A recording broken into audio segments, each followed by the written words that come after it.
Et on est reparti pour la dernière. Ok. Ouh. Ça, moi ça me fait du boulot, mais vous aussi. Est-ce qu'on va s'en sortir? Oui, non, oui. Ok. Oh la vache, ça lag. Je ne sais pas pourquoi, mais ça lag. On commence par quoi dans les P4? Les P4 c'est des full support. En général, on leur demande rien d'autre que d'exister et de faire ce qu'ils peuvent. Et un des meilleurs actuellement, ça va être Kabuto GGS. Il est extrêmement tanky, mine de rien. Déjà à cause de sa barrière qui empêche les non-Edo Tensei ou lui d'attaquer. Euh, le fait qu'avant chaque action il récupère 12% de sa vie max. Le fait qu'il ressuscite le tour immédiatement après, enfin après sa mort. Sa barrière qui en plus du coup fait... alors j'ai plus le chiffre exact, mais en gros une fois que la barrière est posée, la première fois que vous mourrez, vous récupérez quelque chose comme, je sais plus, 30 ou 40% de la vie, quelque chose comme ça. Très sincèrement, je pourrais faire un effort, mais j'ai la flemme. Mais du coup, il a une survie qui est exceptionnelle. Il rend la team extrêmement tanky à cause de sa barrière, du coup. Et en plus, il se permet de faire d'autres trucs parce que son auto réduit la défense de 12%, c'est un bon montant. Il génère du chakra, sa poursuite mais aveuglement inamovible. Les invocations qu'il pose sont tout à fait ok. Bon, Pakura est pas extrêmement bonne, mais Dan Kato par exemple supprime l'immunité contre les debuffs et absorbe tout le chakra. Deidara fait des dégâts qui sont acceptables. Mu pose sa barrière. Dans l'ensemble, le perso est très très bien rounded out. C'est un des meilleurs P4 à l'heure actuelle à mes yeux. Et on a son prix, du coup, actuellement, il vaut environ 40 000 coupons. C'est un peu cher, mais c'est un excellent personnage. Alors ensuite, on va passer à... Voilà, parce que on a beau chier dessus avec Johan et avec H, le perso est pas désastreux. Le problème, c'est qu'en fait, il sert quasiment que en 3v3 ou si vous avez rien d'autre. Si vous ne l'avez pas, ne le farmez pas. Voilà, je vais être franc là-dessus, ça ne sert à rien de le farmer. Son kit est faible, son ultime fait pas tellement de dégâts, son auto est pas terrible, sa poursuite est vaguement ok, son revive sert pas à grand chose, et basiquement le perso sert à quoi? Il sert à invoquer Minato T1 et donner 100% de def res au camp. Et s'il peut invoquer Tobirama et Hiruzen après, top. Invoquer Hashirama, en général, le match est déjà fini ou alors il est déjà mort. Le perso est faible, il sert juste à invoquer. Et du coup, vous pouvez voir un espèce de Kabuto en moins bien. Donc si vous l'avez, ouais, pourquoi pas, mais vraiment, c'est pas un bon perso. Celui qui est un bon perso, par contre, et en plus, ils le vendent encore 40 000 coupons, il me semble. Donc ils se font vraiment pas chier. Celui en revanche qui est un bon perso, non pas Gatra, c'est ce petit enculé. Donc, il a son trigger de début de tour, qui fait effectivement peu de dégâts, mais mes décadences donc bloquent les boucliers et les shields sur la team adverse pendant un tour. En plus, en inesquivable. Et en bonus, une fois qu'il l'utilise, il lance le foot and sable qui refait des dégâts non esquivables, supprime la super armure et réduit le coup critique. Et ça, c'est un bon truc. Il vire 15% de chance de crit, enfin 15% de la stat de crit, pardon. Le chiffre est tout à fait honnête, surtout s'il arrive à survivre 2 voire 3 tours. Il met des dégâts de gratte, du coup. C'est votre P4, donc vous attendez pas à ce qu'il fasse extrêmement mal. Mais tout dégât est bon à prendre, quoi. Donc il fait de la gratte, il détruit le crit, parce que 15% par tour c'est pas négligeable. Il supprime la super armure. C'est pas nécessaire, ça joue pas nécessairement, mais c'est toujours un truc bon à prendre. Potentiellement il met aveuglement inamovible, parce que oui, en plus quand il crit, il met un aveuglement inamovible, ce qui est toujours bon à prendre également. Il donne un peu de tanking à la team, directement avec le bouclier de son auto et indirectement avec le shred crit. Et alors là, je suis moins fan, mais le la première auto des alliés est réduite de 50%. Enfin, la première auto subie par les alliés est réduite de 50%. C'est pas terrible, mais bon, pareil, c'est un petit peu de tanking, c'est bon à prendre. Et il bloque les buffs adverses. Il est bien rounded out, c'est pas le meilleur P4 que vous allez trouver, mais à mes yeux, il est très bon.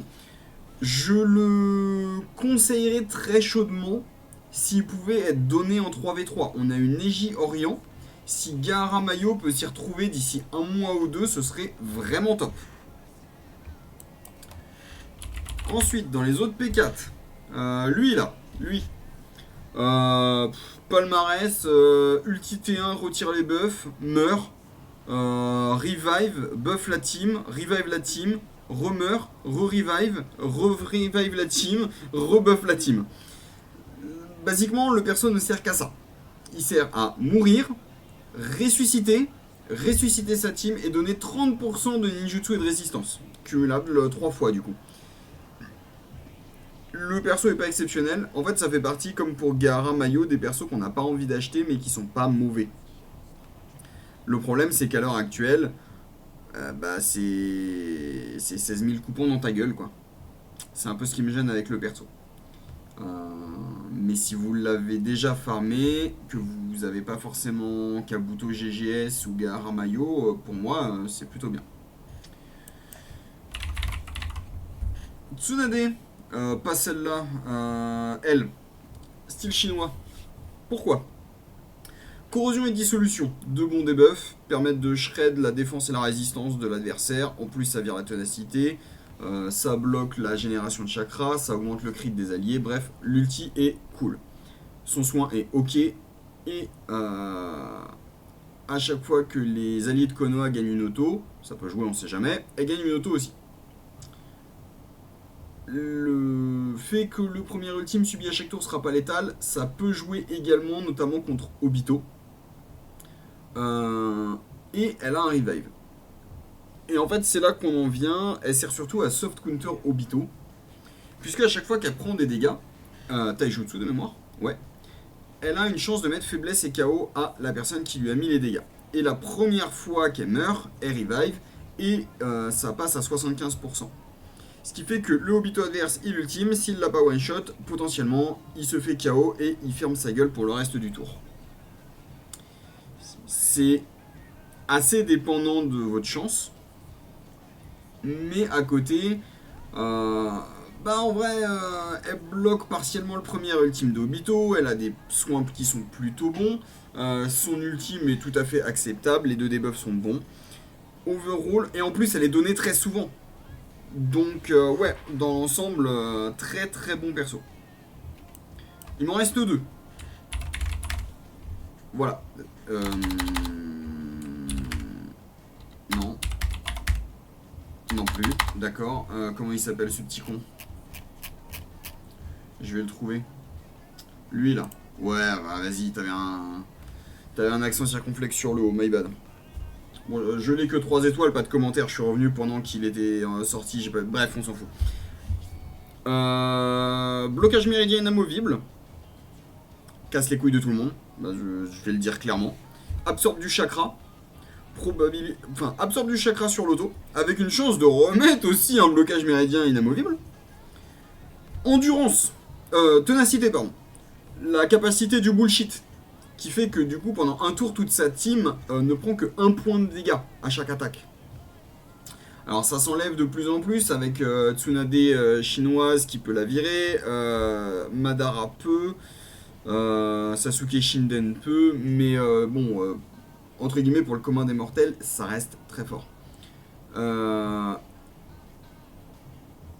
Et en plus après ça lance endurance, et endurance de mémoire ça réduit les dégâts qu'il prend de 45%. Il remet du blocage méridien inamovible avec son trigger de fin de tour. Il est insupportable. C'est vraiment le perso qui casse les couilles de A à Z. Il bloque les ultimes, il met blocage méridien inamovible en permanence. Il met la ténacité, il est chiant. Mais il est gratuit. Moi, le perso me dégoûte. Je n'aime pas l'affronter, je n'aime pas le voir. Quand j'en casse un en deux, ça me fait beaucoup plaisir. Mais bah, le perso est gratuit. Le perso est gratuit et il est bon. Du coup, ça vaut le coup d'aller le chercher. Et le dernier... Ouais, alors... Moi, j'avais pas envie de le mettre à la base. Pour moi, elle sert que à buff... putain, à Shirama. Elle sert que à ça. Mais... H a marqué un bon point. C'est-à-dire que oui, elle est inutilisée en dehors d'Hashirama. Mais... Elle est intéressante pour ses deux passifs. Enfin, son trigger de début de tour et son passif. Dans le fait que ça permet potentiellement de buff des compos qui ne sont pas méta du tout. Exemple, moi je jouais du Shugo avec elle parce que ça rendait super bien en fait. Et ça le faisait encore plus scale en crit, ça lui donnait un petit scale tie qui était... Bon, c'était du bonus, mais je prenais quand même. Ce qui fait que si vous avez une idée de compo pas méta avec un P1 pas méta qui dépense du chakra, on va dire au moins 40 par tour, et qui en plus, si possible, utilise son attaque en priorité, ça devient vachement intéressant. Du coup, le perso lui-même n'est pas incroyable, mais peut vachement servir, et c'est une option qui, effectivement, ça vaut le coup de soulever. J'ai pas grand chose d'autre. Je vous avoue que après, j'ai pas envie de parler de cette chose. Et après, il y a plein de persos qui servent plus ou moins à pas grand chose. J'aurais pu mentionner les Hanzo, mais les Hanzo ils sont trop vieux pour vraiment qu'on en parle. Excusez-moi. J'aurais pu parler de Pakura, mais MDR. Roshi et de Tensei, on n'en parle même pas. Enfin, il y a plein de persos qui sont jouables selon les situations. Conan Ange Divin, par exemple, vous avez moyen d'en faire des. Pourquoi? C'est moi qui suis. On s'en fout. Conan Ange Divin, par exemple, voilà. Vous voulez en faire un support pour les Akatsuki pour une raison ou une autre, ça peut être intéressant. C'est 30% de tie-in gratuit pour un pain ou quoi. En P4, ça se joue. Ça vole des autos, ça met marquage inamovible. Je sais plus sur quel ultime. Bah d'accord, vas-y, bug, je te dirai rien. Ça met marquage inamovible sur l'ultime, donc ça fait de la réduction. Il y a plein de petits trucs à faire avec des persos qu'on a tendance à oublier. Par exemple, celui que j'attends... J'ai je sais plus qui, que je suis en train de up en SB et je me dis à un moment je vais bien finir par en avoir une utilité. Donc là j'ai fait 4 vidéos sur des persos qui sont plus ou moins méta. On peut les croiser. Si c'est Utakata Edo que j'ai envie de tester en P1 de ces 4, une fois que je l'aurai SB. Bon, on s'en fout. Il y a d'autres persos. Il y a plein d'autres persos. Il y a plein de persos. Quand vous avez un doute, n'hésitez pas à regarder. Est-ce que vous avez moyen de faire des trucs drôles? Il n'y a pas que Obito, il n'y a pas que Hashirama, il n'y a pas que Pain, et il n'y aura pas que Madara. Ça évolue, on peut toujours trouver quelque chose de marrant à faire. Je vous souhaite un bon jeu, j'espère que ça vous aura aidé. Et sur ce, bonne journée à vous.